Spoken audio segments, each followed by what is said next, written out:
Lance, can you tell us in which war did you serve? Vietnam. All right. And what was your branch of service? United States Navy Reserve. Okay. And your highest rank? I was a petty officer, 3rd class machinist mate. Very good. And so can you just tell us generally the locations where you were serving? I was on the USS Intrepid, which was home based in Quonset Point, Rhode Island. It was the Quonset Point Naval Air Station. With the USS Intrepid, CVS-11, I did 2 Med cruises and 2 North Atlantic cruises. And I was separated in June 1973. Okay. And can you tell us if you were drafted or enlisted? I was enlisted. And because if I didn't enlist, I would have probably gotten drafted. All right. And what year was this? This was in about 1970. This is with the had to do with the draft lottery that was started in December of 1969. It was the first draft since the war, and they were needing people to fight in the Vietnam campaign. And it was a lottery, and it was for all people that were going to be 19 in 1969. And what it was a lottery where they put everybody's birthday in. Mm-hmm. When your birthday came out in order, that was when you would get picked to go into the service. Now, you still had to register for selective service at 18, which I did. So I was going to school at Norfolk Technical College, typical 18-year-old, going to school, working. And then the lottery came out in December 1969. And I didn't think anything of it. Everything was fine. And the lottery came, and some people got number 1. A gentleman that I went to school with got number 1. So now, this had very interesting consequences. Now, if you graduated, my class was going to be graduating in 1970. Now, if I graduated on time in 1970, because I went to school, it was a 2-year school, I would have gotten out, and more than likely I would have gotten drafted. However, I wasn't the best student, so I had to take an extra year.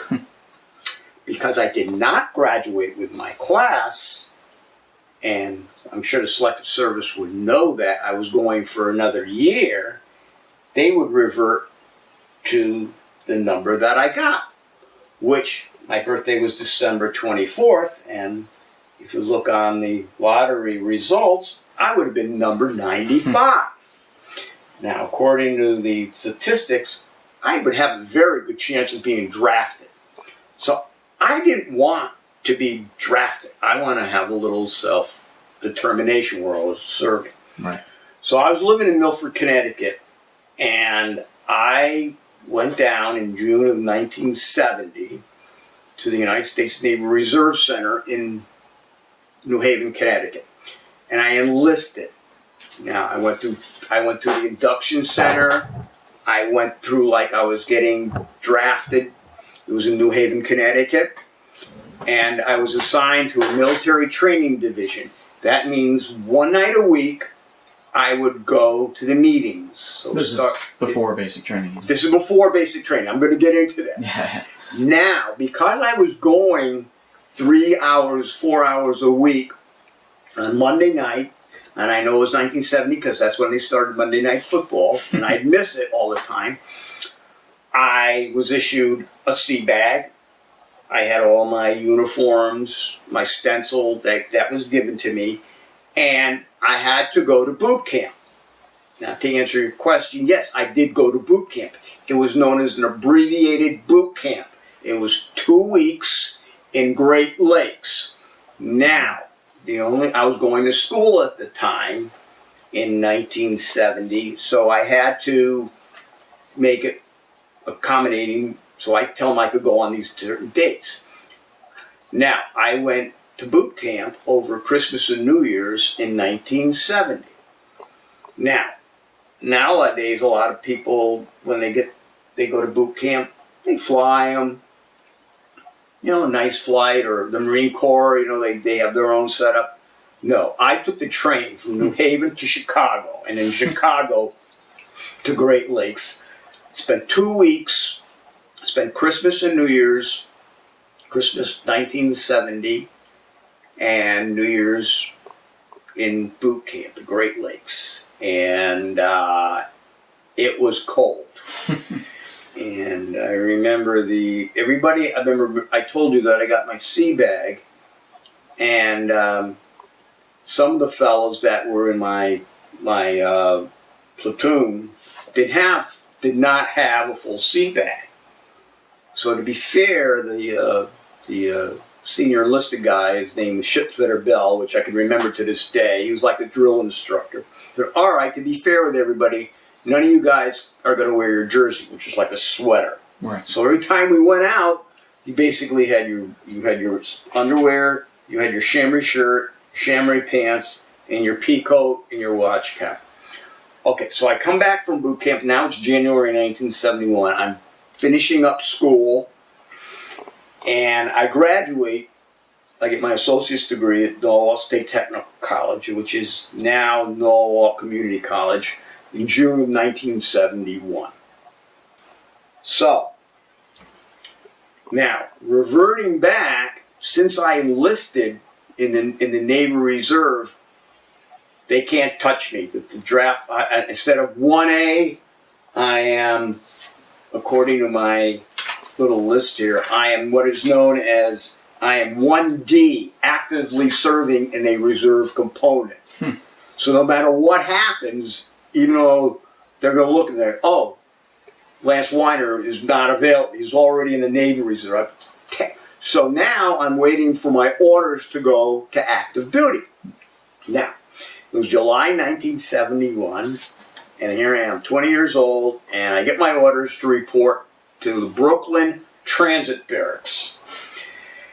Now, the Brooklyn Transit Barracks, first of all, was in a really rough part of Brooklyn. And my buddy drove me down, leaves me off in this 5-story brick building. It was built probably in the 20s, has concertina wire all around it. It's really in a bed. And they put me in a bunk room, and I'm waiting orders. Now, in the Navy, you put down as a dream sheet what you want, where you want to serve. I just put any port, didn't matter. And I'm waiting. You wait for orders. Now, the first weekend I stayed there, but the second weekend I was able to go home to Milford, Connecticut. However, that was the weekend in Madison Square Garden that they had the concert for Bangladesh with George Harrison and company. But of course, I went home that weekend. I didn't know anything. So I came back to the barracks, and I'm going down past Madison Square Garden, and I see this big crowd. Later I found out that was that was the concert for Bangladesh. Well, a couple weeks later, they put me to work. I was in the train. I was waxing floors and doing stuff. Then I get my orders to report to the USS Intrepid, CVS 11, and it was going to be in Greenock, Scotland. We were in the midst of a 6-month cruise. So I get my orders, along with maybe 10 other guys. They're going to the same place. Now, they give me the orders, they give me the tickets to fly, and that's it. I have to get from Brooklyn Transit Barracks to JFK. I have no idea where I am, so they put us in a cab and we go. And it's the first time I had flown. This is July 1971. And I'm flying. Okay, I get to Greenock. I get to the airport. They bring us in, they bus us to the ship. And the first thing you do, because I was not a petty officer, I was an E3 at the time, you do mess cooking. You do mess cooking until you're relieved. So I worked in the first class mess, helping the guys, helping the caterer, I helped prepare food. And then, so that was July. I got back to Quonset in October of 1972. 1971. And I was relieved from mess duty. I mean, somebody replaced me, and I went to A Division. I worked. A Division stands for auxiliaries.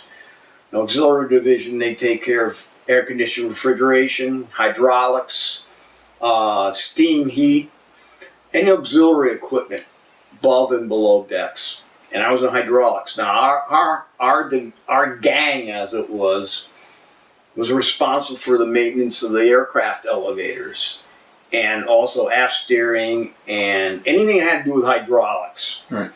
So I got to my division in November 1971. And immediately, the first thing they do is all the new guys this is like the initiation. Where is this? This is at Quonset Point, Rhode Okay. Island. Okay. The ship I returned the ship back to Yep. Quonset Point. So it's Okay. November 1971. And Quonset Point is low. It's near the water. It's freezing. Okay. First thing that you do, the new guys in the division have to what's known as grease the cables. So they gave me these foul weather jackets, and Petty Officer Mike Fail, who I'm still friends with today, says, this is how we do it. They put you on a little platform, and you take grease, tar grease, and as the elevator's going up, you grease these cables. It's a messy, disgusting job. Sounds it. And you're exposed because you're out near the water. And this is November. This is no springtime. This is getting winter. The winter's water. It's misting up, and it's not freezing. It's just that raw cold. So that was the first. That was my initiation in the A Division. Now, we were due to go to the yards, the Boston shipyards, Okay. for an overhaul. So in late November, actually early December, 1971, we went to the yards. They had a complete overhaul. I mean, if it wasn't painted, it got painted. They overhauled all the equipment. They cleaned the bilges. They painted everything. We called them yard birds. They would come over and they would do all the mechanical work, and it was hard. They were long hours. You worked from 7 to 5, but you got off from Friday at noon to 7 o'clock on Monday. So they gave you a little. And Boston was a lot of fun. Now, here you are, 20 years old. Boston, there were it was a time to be young. There was a lot of bars.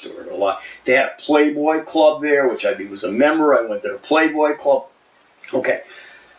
So after that, I was fortunate. I went home on leave, and I spent New Year's Eve. I was back in Milford with some friends, and I went back to the SERB. I went back, and then we left the yards, and we did what is known as carrier quals. We had to make sure everything was working properly. So we left Boston. We went down to Gitmo, Guantanamo Bay, which has been in the news lately. And we went from the cold of winter to like summer. It was beautiful, but it was a time where all the flight deck people had to be requalified. Mm-hmm. The squadrons had to be requalified. We had to make sure everything ran right. Then we got back to Quonset, I would say late May or June 1970. Let's see, now we're in 72. I hope I didn't screw up the order, but this is 72 now. All right. Now, again, everybody knows we're going to do another 3 or 4 month deployment. Now, the aircraft carrier Intrepid was one of the new ones. It was kind of old, so it couldn't go out for long periods of time, but 3 or 4 months. So we left. I was in July of 72, and we went over to Europe. Now, until recently, I thought it was just a regular cruise. But I was in contact with some of my former crew members. Every fall, we would do an operation in the Baltic with a Norwegian Navy. Basically, they're under the premise of war games. Really? But they weren't war games. We had a fleet, we had a carrier group. You have a carrier and you have maybe 4 destroyers, maybe 4 destroyer escorts, and you go as a group. Mm-hmm. Now, the premise was we're going to do war games, but in the northern part of Russia, there's a big Navy base, an Air Force base, Murmansk, which is huge. And basically, we were monitoring activity, ship activity and air activity out of Murmansk. And we did that because, and again, when I first reported in 71, they were doing the same thing. So every year around from September to November, they had different names for it. It's called Operation Strong Express, but it was basically an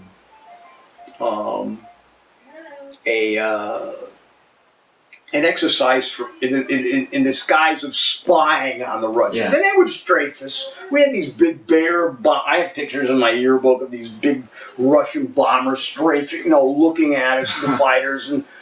But I did 2 of those, and then I came back again in November of 1972. I had 2 weeks leave, and then we had to go right back. Okay.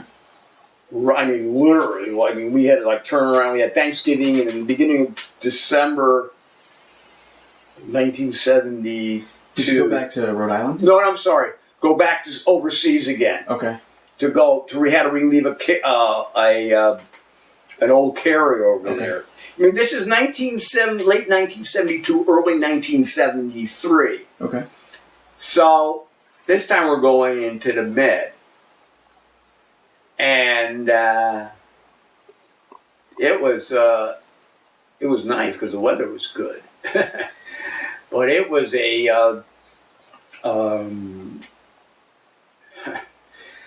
I remember Naples, New Year's Eve, 1972. Now you have to understand, Naples is a NATO port. So if you needed supplies, that was a place to go. But Naples is not the most, I'd say, delightful place. I talked to some of my former crew members, people that have served in the 50s and 60s. Naples hasn't changed. And my wife and I were there a couple of times. It's not the most pleasant place to spend a New Year's Eve. Okay. It was rainy, it was foggy. So, we left actually the port before. We were in Palma, Mallorca for Christmas Eve, and they had a beautiful cathedral, and they allowed us to use their cathedral if people wanted to go to midnight mass. This cathedral was beautiful. So, January 1973, I'm coming out of my berthing compartment, and an announcement was made that there was a ceasefire, there was a truce, there was going to be no more firing. There's a cessation of all military operations in Vietnam. Okay. This was in January 1973. I was at sea. Okay. Also, we were finishing up our Med cruise, and we were on our way back. We were on our final port. I think we were in Lisbon or something like that, where the word got down that our ship was going to be decommissioned. Oh, really? So everyone's going wow. So that put a different spin on things. Okay. So we were crossing the Atlantic for the last time as a commissioned ship, and the air groups, the air squadrons, they fly off. And we're ship's company now, so no matter wherever the ship goes, I went. So we're throwing away stuff, tools and blockers and stuff, because the ship was going to be decommissioned. So went back to Quonset Point, Rhode Island. Now, this is interesting. I was supposed to be I was supposed to be let out in July of '76, but I got what was known as an early out because the ship was being decommissioned. All right. Now, I'd already taken the test for third class petty officer, machinist mate. Now, here I am in a quandary. Now, there were fellas on there that still had time in their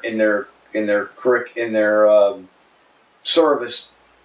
They had to be taken care of. Right. There were guys like me that were getting out. There were guys that were getting discharged and separated. So I was given the option. I could stay for another year, follow the ship to Philadelphia, and be done. Okay. You know. And I also found out 20 years later when I was in San Diego, a lieutenant who was staying in the same hotel we were at said, you know, if you volunteered for an aircraft carrier that was in Vietnam, you would have been out after that last year. So you would have done you wouldn't have had it done the rest of your time. I said, well, thank you for telling me that after 20 years. So anyway, now I'm in a quandary. What am I going to do? I could take, because I already passed the test for third class, I could get it, go to Philadelphia, and like, you know, the old W.C. Fields joke, I'd rather be in Philadelphia. So I didn't, so I decided to get separated. Now, that meant I have to report to New Haven, the Reserve Center, within 30 days of separation. Okay. So I have to continue. I'm still technically in the Navy, but instead of USN, I'm in USNR. I am separated from active duty, but I'm still have to go to my meetings. Typical, like people do in the Guard, but I do 1 weekend a month and 2 weeks temporary active duty. The first time I went, I did it in '74. And I did it in '75. '74, we went to Jacksonville, Florida. In '75, I went to New London, to the sub base. And that was really easy duty. See, 74, '75, Vietnam is winding down. Yeah. So they want to get the people that are out. So finally, I wanted to go back to Central. I wanted to go back to school. I wanted to get the GI Bill. So I applied to Central, and I got accepted. And I was going to start this school in September of 1975. But I had to finish up my last couple of meetings at the Reserve Center. So they said, look, why don't you come down in the morning, wash and wax the floor, and we'll say you're here, and you'd be done. Now, I could have stayed on for another year. Remember, I had 6 years, but the last year is like optional. And for all meaningless purposes, I could have came in, I could have went. So then in September of 1975, I went back to Central, where we had a huge number of Vietnam veterans. We had our own veterans club there. We had over 100 guys in it. We weren't associated with a student union, so if we wanted to have a meeting at 3:30 and have beer in one of the ballroom annex, which put down, and they were really, really good guys. We had some combat vets that were, you knew that they were good. I mean, they weren't violent, but you knew they were in their, as a vet, you kind of like, you give them their space, but I mean, they were but they were all off in their own little world. Yeah. But we had a really great veterans club. We must have had 100 guys, and they were all same era I would, and it was really. And then I do want to mention we had a vet rep, the late George Rudd, who was very good to us, especially when you had problems with your checks or anything. And he worked at the school? Oh yeah, he worked. He was there full time.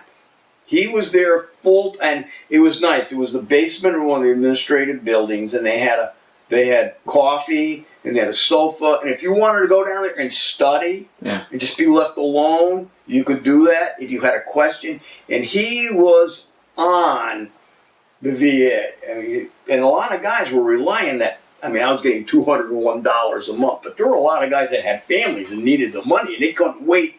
They had rent to pay. I was lucky. I had worked. So right after I got out of the service, remember, this is 1973 to 75, I worked for Olin Chemical. I worked in a chemical plant. I got enough money to go back to school.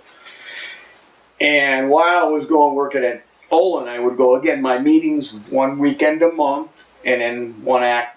And they were just enacting that they couldn't discriminate you if you remember the reserve. You know, if you had to go for reserve meetings, you know, you wouldn't lose your job. They were just enacting. I mean, this is 1973, 74, 75. I mean, there were guys that, you know, they left to go into the service. They come back and they have a job left. I mean, it was really, and then they changed. But Owen was very, if I had to go like my 2 weeks, in fact, I would get paid for it. It'd be like a paid thing, and then I get paid from this in the service. But you know, when you look back, you're talking about memory, John. We had an incident on board. It was kind of sad.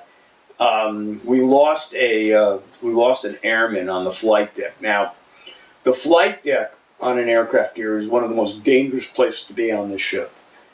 If you don't have a reason to be on there, you don't go on. You don't even around the flight deck. This was known as a catwalk. You know, if your head's sticking up there, if you don't have they wear, aircrew wear various types of jackets. If you don't have one of those jackets on, you don't belong there, because you get sucked up by by a jet and an aircraft. I mean, it could be really bad. Well, what had happened on an aircraft carrier? They shoot the aircraft off with catapults. It was November 1972. I will never forget it. And it was right before Thanksgiving, and they were doing flight ops. They were shooting birds. They were shooting aircraft off. And one of the cats has a yoke in the back, and that goes on the back of the airplane, and they shoot it off. And the cable snapped. And there was an airman on the side of the aircraft near the edge of the flight deck, and that cable hit him right about the knee high and put him into the water. Now, from the top of the flight deck to the water, you're talking a little bit of height. So they secured flight ops and your rescue guys couldn't find him. And he was lost at sea. And then Richard Urban. And I want to make sure that he's mentioned, because, you know, he was airman Richard, URBAN. And we found out he had a wife and family, and it was really sad. It was right before Thanksgiving. We were securing down, and you know, he was the only guy that I knew that we lost while I was on board, and you know, it was.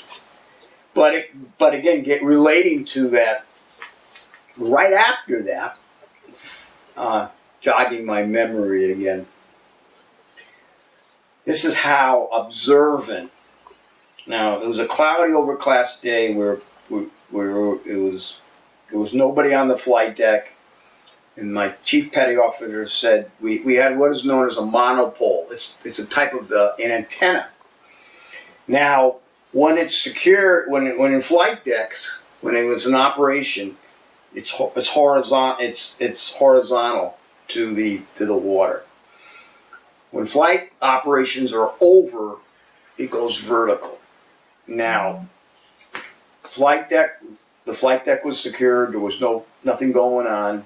And Chief said, "Weiner, go up, turn the pump on, and make sure that when the monopole is in the upright position." So I go out, and I had to go outside, you know, to see where it was. I had to go into a locked space, turn the motor on, and play with it. Well, when I was outside, there's safety nets below. And again, I'm along the catwalk, and an air officer saw me on the island. Now, the island is the base of the ship where all the activity goes on. It's where the bridge is, the flight ops, and they could see the whole flight deck. Well, they saw me. I had to be 200 feet away, and they knew that the monopole was our responsibility. So they called my chief, and I come back and I told the chief, "Hey, I fixed it." And he goes, "I got a call from the air officer, and he saw you out there." And I said, "Yeah." He said, "I had to go out there. I had to make sure that it went up." He says, "I know." I explained it to him. So this is how, and he knew I didn't belong there. So the flight, in fact, the squadrons and the flight op, the guys that do the flights, we called them Airedales. This was they had the most dangerous jobs on board a carrier because they were out and you're moving all these planes around. Planes are taking off, planes are coming back in. And we didn't go, the only time we could go to the flight deck is when it was secure. When everything was over with, we could go out. I mean, not that you'd want to, but sometimes when the weather was nice, you could go out and walk around. And that brings me to another story. Whenever you came into port, we did a ceremony called Man the Rails. And whenever you pulled into a port, certain people from the division, you dress up in your dress whites or dress blues, and you do an outline of the you get on the flight deck, and you have a pattern all around it's called manning the rails. And the history behind that is because they'd get everybody on board when the sailing ships, and it would slow the ship down. So you pull into the harbor, I don't care where it was, you have all these guys in your dress blues, your dress whites, the pattern, the outline of the ship. And sometimes they take pictures of it overhead. It's called manning the rail.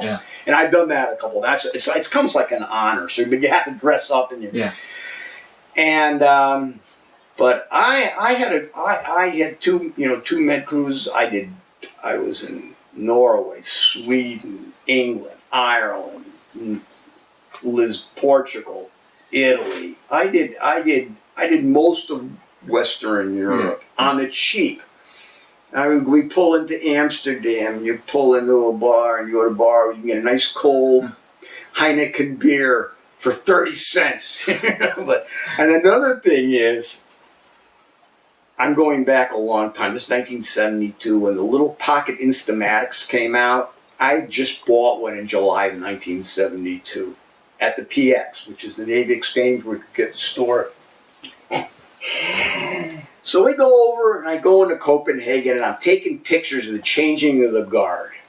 Now, it's a religious, it's a ceremony, and I come out with my little camera, and they're like pocket Instamatics. It just came out. Nobody's ever seen one. I mean, these are brand new.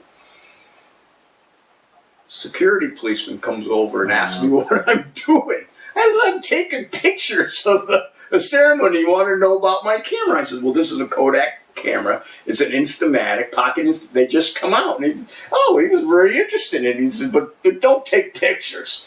So I got a lot of pictures of that. And also, because we were in a carrier group, we were in England one time. We were in Portsmouth Naval Station, which is historic. We pulled in there, and they had the Playboy bunnies from the London Playboy Club. And at the time, the Playboy of the year in 1972 was an Englishwoman. She was gorgeous. So they entertained her. They gave her a tour, and the captain and everybody that was really cool. Now, because we're retired, we've been going back to the same places I had been 40 years ago. And last year we went to Portsmouth, the Navy station, which is still an active naval station. Mm-hmm. And another thing about when you're in service, a lot of the bases had enlisted men clubs, and you were able to use them as guests of that particular Navy. And the British Navy had an enlisted men's club on at Portsmouth, and I went looking for it, and the guys told me there that they had already knocked it down, but they were very, very, very cordial. They let us use, if you wanted a pint or you wanted a salt, you could use their enlisted clubs, and that was really nice. But I remember also going over the Arctic Circle. Now this was a big deal because we were one of the few carriers that ever went above the Arctic Circle. Okay. And believe, when they talk about midnight sun in September, it's like this. It's like a beautiful. It's like the sun never really gets dark, and the water it was calm and peaceful. But I tell you, 2 years on the Intrepid, I figured out, being away from the United States, I was gone maybe at least 80-90% of the total active duty time. Mm-hmm. I was gone at least 90%. I did For those 2 years? the 2 years. I was gone at least. And getting back the year I only used the year 1972, excuse me. That was the year I was in for a whole year. Mm-hmm. Now, Vietnam is still going on. There are guys dying there. When we were at sea, we got the news. We didn't get newspapers. There was no internet, no Wi-Fi or anything. You would send, if you wanted to send mail, you send mail, regular mail, snail mail or cassette. You wish your sweetie a happy birthday or something. But the news of the day, they would, the radio gang would issue an 8.5 by 11 sheet of news. And on one page of, the latest news.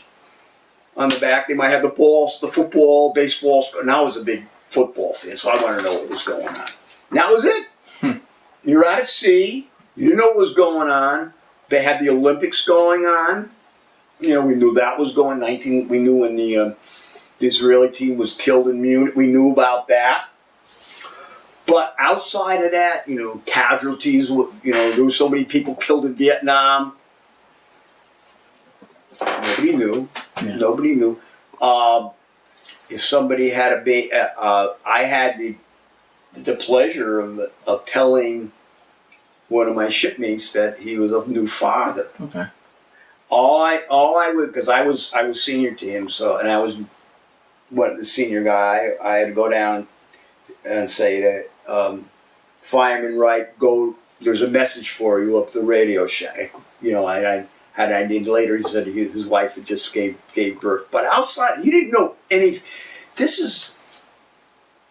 It was just snail mail. I mean, yeah. You got and they used a type of aircraft. Basically everything was airmailed. Okay. They would the mail would get delivered to a port, and then we would fly some of these planes off, and we'd pick up the mail. They had mail call, and you'd go down to your division area, and you'd pick up your mail. But there was no internet. And another thing about the service back then was really interesting. Some of the senior. This is what's so different back then. When you were a non-commissioned officer down there, and you got transferred to a new duty station, and you had a wife and a couple of kids. Right. You're at Quonset Point. Now, I'll give you the perfect example. There were fellas that were at Quonset Point, and they had families there, and then they get, we're getting transferred because they had to pick themselves up. They had to go to find new housing. They go to, and some women, they have small children. And we were in a situation where I had gone to school. I had 2 years, and there were a lot of fellows in the same predicament. They were 2-year graduates like me, but there were fellows there that were. You could join the service when you were 17. Somebody signed for you. Mm-hmm. It was known as a kiddie cruise. And what it was, you join when you're 17 and you get out the day you turn 21. But there were a lot of fellas that were 17, 18, and they were married. A lot of fellas from West Virginia, not the most, they were young. Yeah. And they had high school sweethearts, and they get married, and then they go to Quonset Point, and there's no base housing for them. So they put them up in hotel rooms. And they don't put them up at, nice places. They put them in like little one room, just barely, until there was room on base. Now you had to wait until somebody moved on. And on base wasn't much better. So I really pitied, some of these young couples, 17, 18, 19 years. These girls had never been out of work, their town. The guys, one of the guys would take the car to the base. His wife was staying at one of these semi-great hotels. And every day at lunch, some of us would pile into his car, we'd pick his wife up, and we'd go to lunch at the local Burger King. And outside of that, these young women had no cars. They were in these little flea bag hotels. And I really felt, I was single. I was lucky. I was lucky I could go home. Usually I would go home most weekend because it was about a 2.5 hour ride from Quonset Point, Rhode Island to Milford, Connecticut. Right. So I was very fortunate, and there was a lot of fellas that had cars. They were driving to New York or Long Island or New Jersey, and I'd get a ride with them. And then I would take the bus back out of New Haven on Sunday night. And sometimes they'd give us a ride to the piers, and sometimes we had to walk. But it was I had a good 2 years. It was a time for growing up, getting disciplined. When a person says 8 o'clock, it's 8 o'clock. It's not 8:01. It's not 8:05. And we had guys. One of my shipmates was married and lived in Bridgeport, Connecticut. He would leave Quonset at 4. He would go back. He would be back to Bridgeport about 6:30. Spend the night with his wife. Leave about, I would say about 5:30, 5:45, and drive all the way back to Rhode Island. Wow. And the service was a lot different then. And then there was a lot of problems with what was known as rotation. Now there were land-based rates and there were sea-based rates. I was a sea-based rate, a machinist mate. So the fellas, it was really interesting. We had guys that were E6s, E7s, machinist mates. They had families, they had kids, and they'd be away for long periods of time. Back then there was not a lot of support for Navy, for dependents.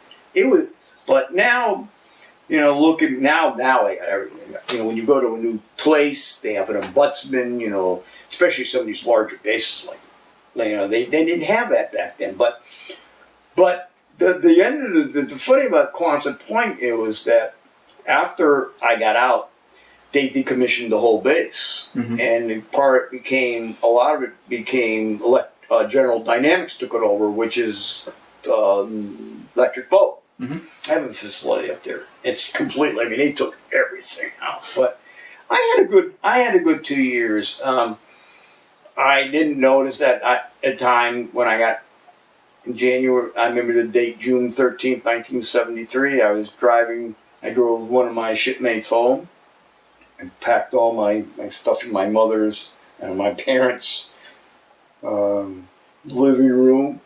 And I went down to the VA, and I got unemployment. I also got unpaid leave, and I got a Vietnam bonus of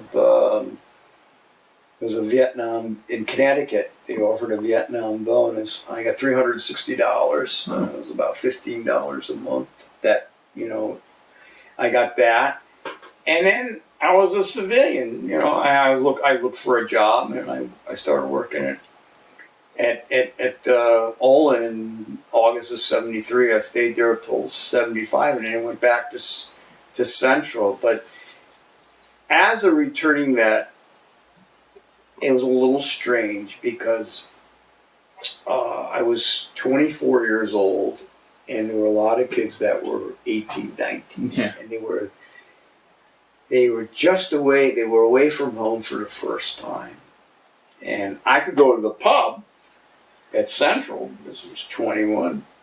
I could go in there and have a beer, but, when it opened like 5 o'clock or whatever. And I had nothing in fact, a lot of the people that I hung out with, I was at the radio station at Central, WFCS, and a lot of the young women there, they looked at me like a big brother. And then there was my second roommate was also a veteran. He was in the Air Force, a little older than me. We had a lot, but it was a different set of circumstances. I was there to learn. Now, way back in the 70s, Central was known as a party school, and it was convenient because if you were an hour away, like from being home, and it was a weekend school, and there was nothing going on the weekend because everybody went home.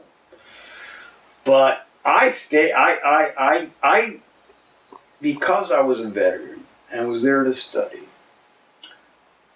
I didn't want to get involved in the dorm shenanigans. The big thing back then was you get through your classes on Thursday, and you have Fridays and the weekend off. This was the big thing. I was eligible to be in a dorm because I was 40 or more miles away from Central. But I didn't want to do it. I didn't want to be with a bunch of 18, 19 years old who had cake parties starting at Thursday and going all the way to Monday morning. So I put my name, I went to the housing office, which was in Sheridan, and I put down, I'm looking for a roommate. And I found a place in Plainville. It's now right around the corner from Cook's Tavern. There's a little set of apartments there. Okay. I share an apartment with another guy from my hometown. 2-bedroom apartment, $210 a month. Oh, wow. And he was a veteran as well? No, he was not. Okay.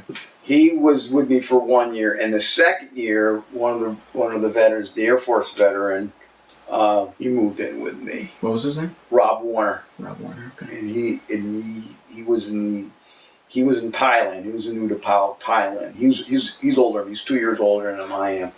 But we shared an apartment, and it was nice because we were involved in the radio station. Yeah. And it was a nice setup. He liked early morning classes at 8 o'clock. I liked 9:30, 10 o'clock. But we had a really good relationship. It was for $210. I was getting $201 a month from the GI Bill. And because I was a Vietnam veteran, I didn't pay any tuition at Central. At the time, I didn't know, it was $1,500 a semester. I didn't pay a penny. I would get my courses that I submit, and I would submit it to the registrar, and then I would submit it to Mr. Rudd, and I wouldn't even get billed. So let me ask, what did you go to school for? I was one of the first people to enroll in the industrial technology department. Okay. At the time, they had 5 options. I was in the manufacturing option. Okay. Now, do you think that